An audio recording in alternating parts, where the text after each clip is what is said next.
In this video, I'll be mostly focusing on my own writing style, since I obviously know my own better than I know others. First things first, the word rules is in quotations for a reason. Writing is an art, and art is subjective, though one can make some arguments whether or not there is objectively good or bad art. However, with art being in a heavily subjective field, this means that there are no actual rules, but rather guidelines. Though rules sounds better in a title, easier to read as well. But know this, rules and guidelines should be intelligently disregarded when doing so will improve your project. In fact, one of my first real stories, The Amazing Man, ignored one of my most fundamental guidelines for writing. Don't use a 5-second idea for a dedicated story. You'll end up filling it with fluff, and fluff is for those who want to make a 2-paragraph writing prompt into a 20-page story that will turn into a worn-out series on no sleep. The second guideline I adhere to for my fleshed-out stories is substance. I have to have a lot of ideas for a story before I actually fully commit to it. Distance started as a writing prompt in the third set of prompts I'm also working on, slowly. However, the idea stayed with me, and I kept thinking of dialogue and other moments in the story. Once I realized I could get a good 10 or so minutes out of it, I committed to making it a full story. Almost every full-length story I've written adhered to the guideline of brainstorming to figure out if it was worth making. The third guideline I try to go through is, why am I writing this? What am I trying to accomplish with this story? Now, not everything you make needs to be some talking point about the state of the world or real-life injustices. Sometimes you can make a story just to have fun. Most of my stories were made because I wanted to see if I could do things the way I wanted to in the genre. Without a Trace was me wanting to make a Slenderman story in a realistic way. Casey's Vault and William's Purgatory was my attempt at doing a Lovecraftian horror and a sequel that improves upon what I already did. Distance might be the only story I've done that deals with my real thoughts on war and narrative spun around them. However, I refuse to be preachy, so I made a conscious effort to make both sides have valid points. No one side is right. The fourth rule for how I write, and this is a rule as I refuse to not do it, my characters have to be either average or above average intelligence. Here's why. A drop-dead idiotic character allows for weak plots. You can make absolutely asinine things happen due to sheer stupidity, and I don't like that. When writing for an average intelligence character, the plot can have some weaker points in it and still work, since the character isn't smart enough to avoid the events that causes problems many times. This is fine. The majority of the population is average intelligence, hence the term average. So this is wholly believable. This is a legit form of storytelling as it mirrors aspects of real life. However, if bad things only happen in a story because a character is so blatantly stupid, the mass majority of average intelligence audiences are not going to relate to it. If the only way a character gets into trouble is through ignoring even the most basic of common sense, you have a terrible character. Now, this is where the challenge comes in. The smarter the character, the more complex the antagonist and plot has to be. This is because if the character is smart enough to overcome or avoid issues that spark hardship, you don't have a story. So your villain and or plot has to be equally or more intelligent than the main character. Along with intelligent characters, they are also more likable, as the audience wants them to succeed in the face of conflict, and they want to imagine themselves as that IQ-gifted character. Paranormal events outside of the character's control is one way of making a plot happen despite the intelligence of them. The plot then comes from their resourcefulness and how they react to the situation. Let's use my Vault series as an example, Casey's Vault and William's Purgatory. This does contain spoilers, the videos will be linked in the description. In both stories, the characters are fairly smart. In the first story, after breaching a small hole in the vault door, the heist crew's drill dies, and a bright light is emitted from the hole in the door. Now, a weaker set of characters would succumb to curiosity and open the door, therefore probably getting them all killed by the creature behind it. However, since 2 of them are seasoned heist members, they want to hold off on opening the door, now that a major unknown event has taken place and the possible dangers that come with it. Now, how do you cause issues in this situation, despite intelligent characters? A mole, a foil, a backstabber, or an idiotic character. In the case of Vault, it was the rookie. He was working for the creature, so to speak. A mole, if you will. If it wasn't for the rookie, the vault door probably wouldn't have been opened, and we'd never have gotten the story we did. And less character development in William's purgatory. Though I could have made it that the boss's greed led him to opening the vaults, but that would have made him more of a caricature than a real person. Greed is a real issue in our reality, but I personally feel it's a cliché and weak character type that people rely on too much to make a villain. To the sequel of Casey's Vault, William's Purgatory, as most of you know, there aren't really any stupid characters. At most, that 4-man gang that has broken English. By all means, they aren't stupid. They're well versed in the prison they're in.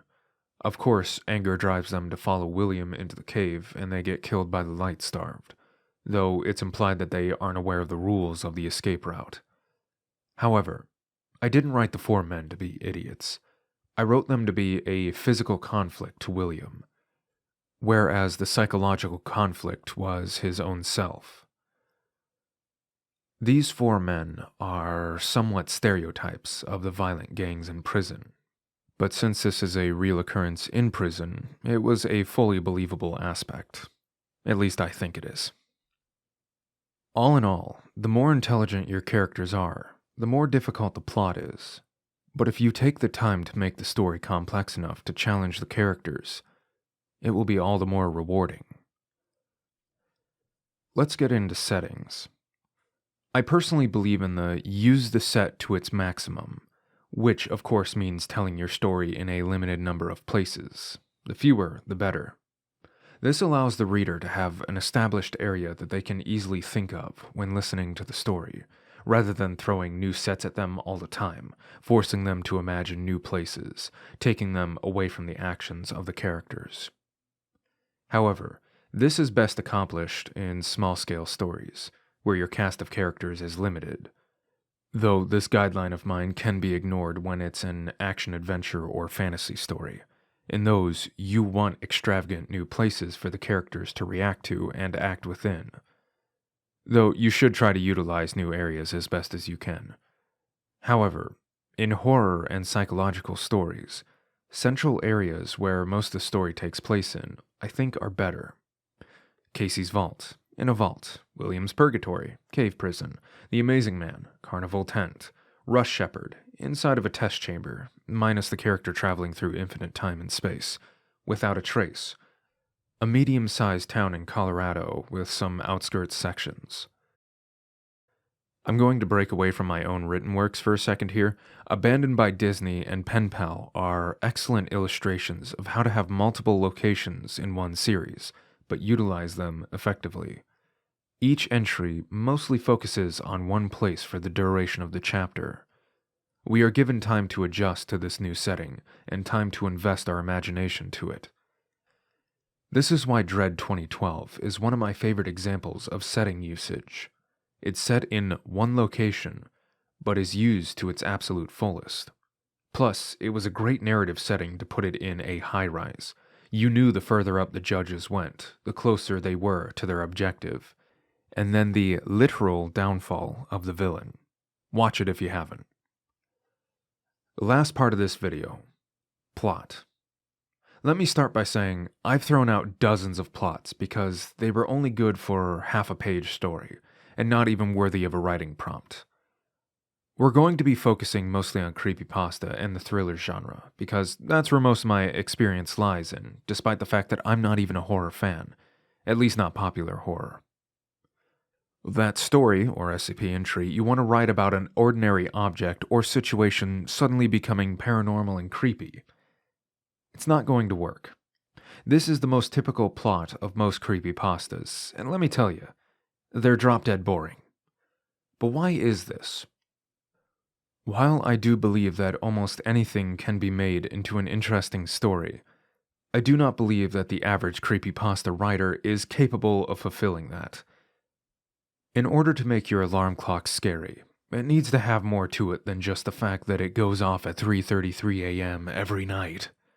Maybe there's a demon, a ghost, a skeleton that is causing it to go off like that. Maybe the clock was tampered with by some strange person that uses its alarm to triangulate your position. Horror is not a very strong genre on its own. There's a reason why the best horror movies, games, and stories are a mix of multiple other genres as well. This is why I find slasher movies to be utterly boring. It's all the same thing, some crazed killer being a crazed killer. Sure, you can have villains like Freddy or Jason, but I also find their gimmicks to be worn out easily.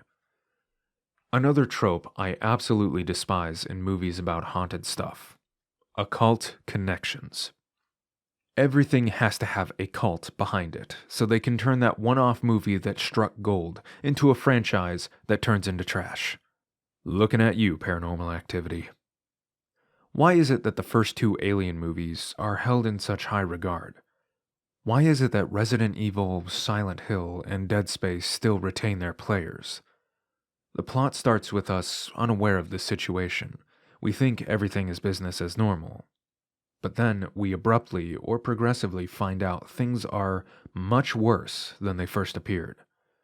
Now, the average person wants to get out of this bad situation as fast as possible. However, things have occurred that force or compel us to face the horrors at hand. We must push through the fear to accomplish the mission. But why is it that the terrifying aspects of the game, movie, or story drive interest?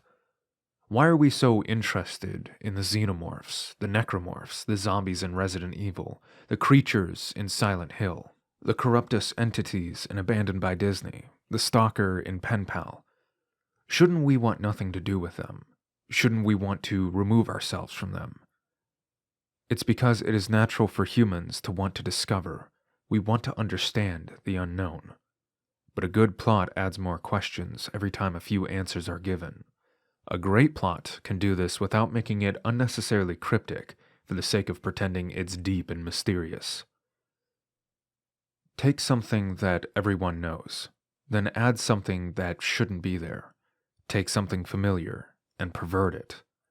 When I play Dead Space 2, I know that only a few hours before the game starts, the sprawl was normal, for the most part. I know that daily human life was going about its business, though being influenced by the marker. I see the remnants of normal human activity before the necromorphs destroyed it all. The bank vault in Casey's vault should have just had money in it. But there's something worse. The cave in William's Purgatory should just be a cave, but there are strange things that it holds. The missing child in Without a Trace should have ended with the kid being found and everyone gets closure. But something sinister stepped in. But again, trying to turn a daily household object into a nightmarish story, it usually doesn't work. If it's one piece to a larger puzzle, then you're onto something. I believe true horror is not the bloody knife sticking out of someone's back. I think it's the fact that the killer is still lurking around. I believe true horror is not the cheap trick of activating your fight-or-flight response with something popping up on screen and a music slap to accompany it. I believe true horror is looking through your telescope and seeing a planetary-sized monstrosity heading towards Earth, and knowing there's nothing you can do about it. Dread is the heart of horror. Thriller is the attempt of fighting back. Knowing that you survived, but did not put an end to the problem, is dread. The circle repeats.